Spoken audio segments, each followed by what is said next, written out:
Assalamualaikum warahmatullahi wabarakatuh. Meskipun Islam dan Kristen berbeda pandangan tentang sosok Yesus, kedua agama ini juga memiliki kesamaan pandangan tentang beliau.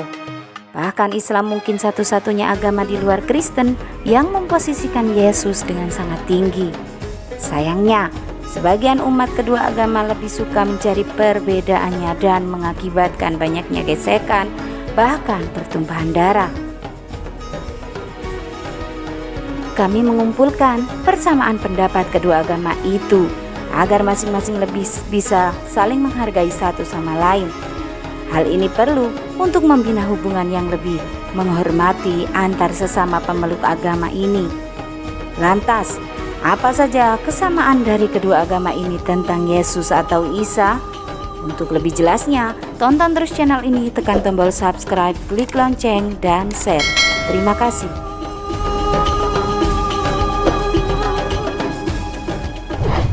Pertama, Yesus adalah pesuruh Tuhan. Beliau datang untuk meluruskan penyimpangan agama yang dilakukan orang-orang Yahudi kala itu. Saat itu umat Yahudi memposisikan agama seperti alat untuk memaksakan kehendak. Mereka menggunakan bait suci untuk perdagangan, serta dengan mudah menghukum dan menghakimi orang lain. Hampir mirip dengan ormas-ormas garis keras di zaman ini. Kedua, Yesus adalah Word of the God. Islam percaya bahwa Yesus adalah kalimatullah. Dia adalah seorang nabi dan rasul yang wajib diimani oleh umat Islam. Firman Tuhan yang berupa kabar gembira dan berwujud Sang Mesias Isa bin Maryam atau Yesus Son of Mary.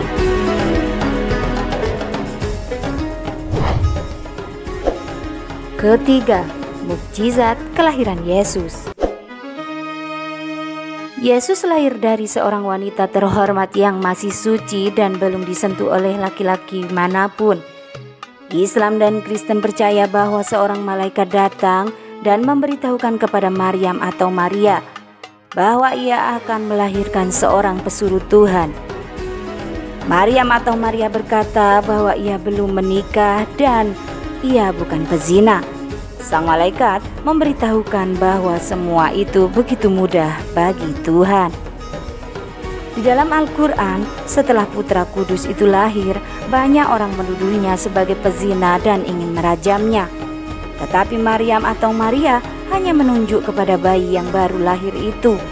Lalu sang bayi yang baru berusia beberapa hari itu berkata, "Sesungguhnya aku adalah pesuruh Tuhan, dan ibuku bukanlah seorang pendosa." Berdasarkan perkataan ajaib itu, orang Yahudi kemudian percaya kepadanya dan Maryam atau Maria pun selamat dari rajam.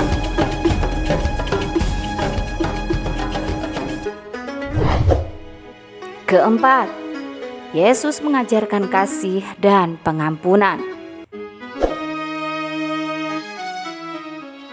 Saat agama Yahudi begitu getol menjalankan agama tanpa dasar kasih sayang dan pemahaman, Yesus datang untuk mengajarkan bahwa di atas hukum ada sebuah hal yang bernama kasih dan pengampunan. Islam pun mengajarkan hal seperti ini, bahwa di atas syariat hukum masih ada akhlak dan kasih sayang. Semua harus berjalan seiring. Hukum tanpa kasih sayang akan menjadi ekstrim. Kasih sayang tanpa hukum pun akan menjadi ketidakadilan.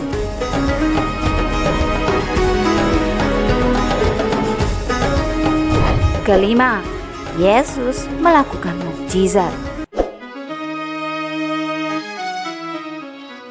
Ia mampu menghidupkan orang mati, menyembuhkan penyakit, menyembuhkan orang buta, memberi makan orang, dan lain-lain. Yesus juga mengatakan bahwa semua kekuatan itu berasal dari Bapa. Islam pun mengakui keajaiban-keajaiban yang diperbuat Yesus, seperti membuat burung dari tanah liat dan kemudian menghidupkannya lalu terbang. Banyak sekali ayat-ayat tentang keajaiban yang dibuat Yesus di dalam Al-Quran.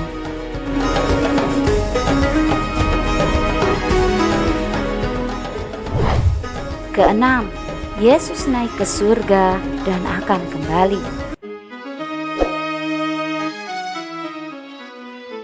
Muslim percaya bahwa Yesus sekarang sedang tinggal di surga. Tuhan menyelamatkan beliau dari kematian. Meskipun hal ini sedikit berbeda dengan iman Kristiani, kedua agama ini mengajarkan bahwa Yesus akan turun kembali ke bumi, menjadi hakim yang adil atas segala urusan di dunia dan membawa dunia pada kemakmuran yang sejati.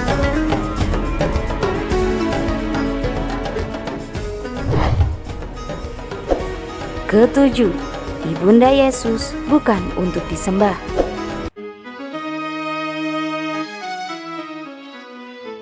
Islam dan Kristen percaya bahwa hanya Tuhanlah yang berhak disembah. Tidak boleh ada Tuhan selain Tuhan itu sendiri, sehingga penyembahan terhadap apapun selain Tuhan adalah sebuah dosa besar.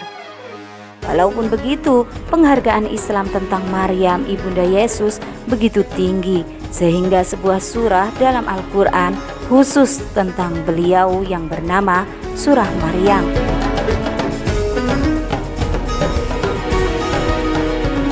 Demikianlah kesamaan pandangan ini. Semoga kedua umat mengimani beliau, benar-benar menerapkan apa yang beliau ajarkan, sehingga kedamaian kembali hidup di tengah-tengah umat beragama yang sesungguhnya saling bersaudara ini.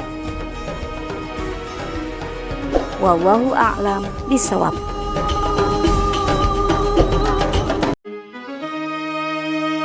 Assalamualaikum warahmatullahi wabarakatuh. Tidak sedikit yang bertanya-tanya apa alasan Allah memilih Nabi Isa untuk membunuh Dajjal. Mengapa bukan Nabi Muhammad SAW yang melakukannya?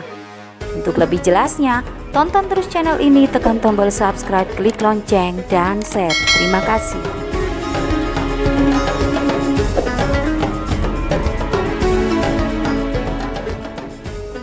Sahabat, Dajjal adalah seorang sosok yang akan muncul jelang kiamat tiba. Tanda-tanda kiamat salah satunya memang memunculkan Dajjal ke muka bumi pada akhir zaman. Sosok tersebut akan menyebarkan fitnah dan berusaha menyesatkan umat manusia. Namun Allah memerintahkan Nabi Isa untuk membunuhnya. Nabi Isa akan turun ke bumi di Menara Putih Damaskus atas perintah Allah untuk menjalankan perintahnya. Hanya saja pertanyaan muncul, kenapa Nabi Isa yang membunuh Dajjal dan bukan Nabi Muhammad? Salah satu alasannya adalah lantaran Nabi Isa masih hidup dan akan turun pada akhir zaman untuk membunuh babi, mematahkan salib, membunuh Dajjal, hingga menegakkan keadilan. Inilah 6 alasan Allah memilih Nabi Isa untuk membunuh Dajjal. Pertama, menunjukkan kebenaran agama Islam. Alasan Allah memilih Nabi Isa untuk membunuh Dajjal adalah untuk menunjukkan kebenaran agama Islam. Masih banyak umat Nabi Isa yang belum menerima ajaran Nabi Muhammad. Untuk itu, Allah mengutusnya turun ke bumi untuk membunuh Dajjal dan menghancurkan seluruh agama kecuali Islam.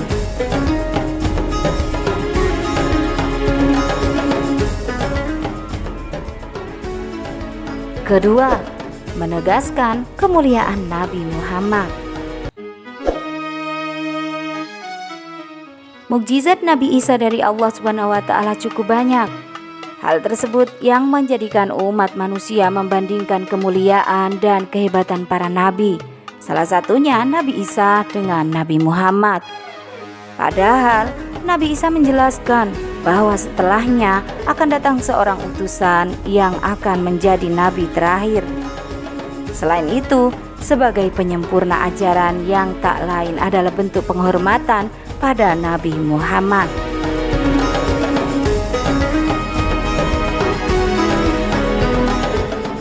Ketiga, Nabi Isa masih hidup.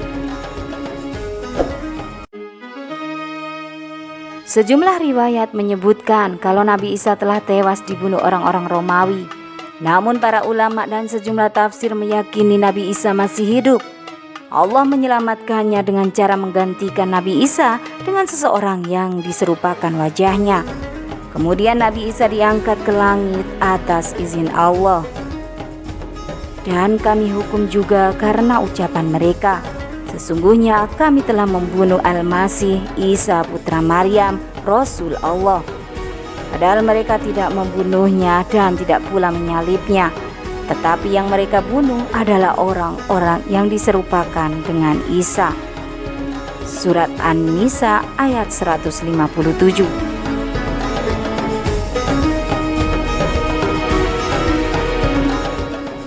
Keempat, menunjukkan kebenaran. Alasan kenapa Nabi Isa yang membunuh Dajjal adalah untuk menunjukkan kebenaran. Hal ini sebagaimana hadis riwayat Abu Daud. Tidak ada nabi yang hidup antara masaku dan Isa. Sungguh, kelak ia akan turun. Jika kalian melihatnya, maka kenalilah. Ia adalah seorang laki-laki yang sedang, tidak tinggi dan tidak terlalu pendek, berkulit merah keputih-putihan. Beliau memakai di antara dua kain berwarna sedikit kuning. Seakan rambut beliau menetes meski tidak basah. Beliau akan memerangi manusia hingga mereka masuk ke dalam Islam. Beliau akan menghancurkan salib, membunuh babi, dan menghapus jizyah, upeti. Dilanjutkan, pada masa beliau Allah akan membinasakan semua agama selain Islam, membunuh Dajjal, dan tinggal di muka bumi selama 40 tahun. Setelah itu dia meninggal dan kaum muslim mensolatkannya. Kelima, dekat dengan Nabi Muhammad. Salah satu nabi yang memiliki kedekatan khusus dengan Nabi Muhammad SAW adalah Nabi Isa. Aku adalah manusia yang paling dekat dengan Isa bin Maryam. Antara zaman kami berdua tidak ada nabi yang memisahkan. Hadis riwayat Bukhari Muslim.